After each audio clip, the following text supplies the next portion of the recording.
ఒక తండ్రిగా ఈ మాట చెప్తున్నా. నీకంటూ ఒక మంచి జీవిత భాగస్వామిని చూడటానికి అమ్మా నాన్నలు ఉన్నారు. 100% సాధ్యమైనంత వరకు నీ లైఫ్ పార్ట్నర్ని ఎన్నుకునే విషయంలో చాయిస్ మ్యాక్సిమం వాళ్ళకే నువ్వు ఇవ్వు. నిన్నే స్కూల్లో జాయిన్ చేయాలో ఎంక్వైరీ చేసి మంచి స్కూల్లో జాయిన్ చేశారు కదా.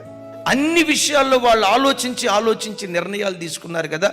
ఇన్ని విషయాల్లో ఆలోచించి నిర్ణయం తీసుకున్న తల్లిదండ్రులు నీ వివాహ విషయంలో వాళ్ళు నిర్ణయం తీసుకోకుండా ఉంటారా? ఆ నిర్ణయాధికారం కూడా తల్లిదండ్రులకి మనం అప్పగించుదాం గాక. నీకు వివాహం అయ్యే వరకు ఏ పరపురుషుడికి కూడా నీ హృదయపు ఆలోచనలో కూడా చోటు.